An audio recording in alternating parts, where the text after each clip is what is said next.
Hey guys, Emmy here. Let's talk about what sugar alcohols are and how they affect us. If you've been following a ketogenic diet for a while, then you've probably come across foods containing sugar alcohols. These sugar substitutes are widely used in the food industry to reduce the amount of added sugar in low carb or low sugar products. Sugar alcohols come in many forms. Things like glycerin, mannitol, sorbitol, xylitol, erythritol, isomalt, lactitol, and maltitol. Sugar alcohols provide a sweetness similar to sugar, but without all of the calories and the unwanted metabolic effects. Unlike sugar and sugar-containing sweeteners, sugar alcohols are not completely absorbed by your body. Sugar alcohols are not fully absorbed in the gut, which means that they provide roughly half the calories that sugar does. Thanks to this incomplete and slower absorption, there is minimal effect on your blood sugar and insulin responses. When sugar alcohols reach your small intestine, instead of being rapidly absorbed and entering circulation, they are only partly absorbed. The remaining unabsorbed sugar alcohol moves on to your large intestine and never makes it into your bloodstream so that they don't significantly interfere with the fat burning process. However, since some of the sugar alcohols aren't fully absorbed in the gut, there is the potential that consuming too much may have a laxative effect or cause you some gastrointestinal problems. Since sugar alcohols are just a type of carbohydrate and they don't usually have a big impact on blood sugar levels, some of them are great for keto desserts. But there are different types of sugar alcohols, and they can all act in different ways in your body. So let's talk about different sugar alcohols.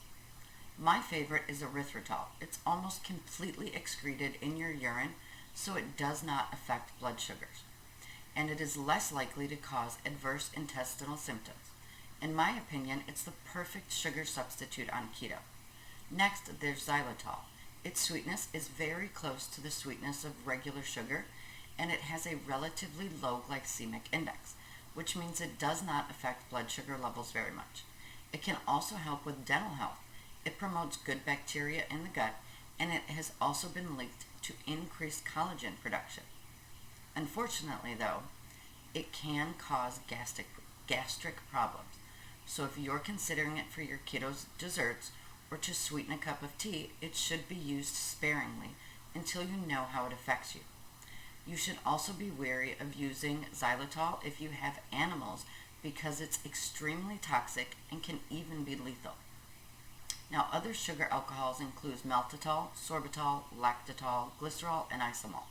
The problem with these sugar alcohols is they have a very high glycemic index, which means that they can spike your blood sugar levels. Because of this, they are not recommended on the keto diet. Sugar alcohols tend to produce a lower glucose response overall. However, there is still a debate as to whether the amount of sugar alcohol used will actually give you a reduction in carbs or not. Some people choose to count all sugar alcohols as if they were carbs, which is what I do.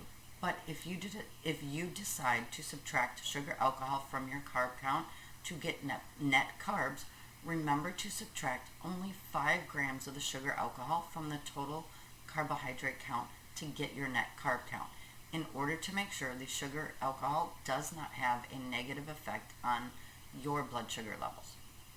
Now, do you count total carbs or net carbs? Let me know in the comments. Thanks for tuning in. I'll talk to you tomorrow. Bye.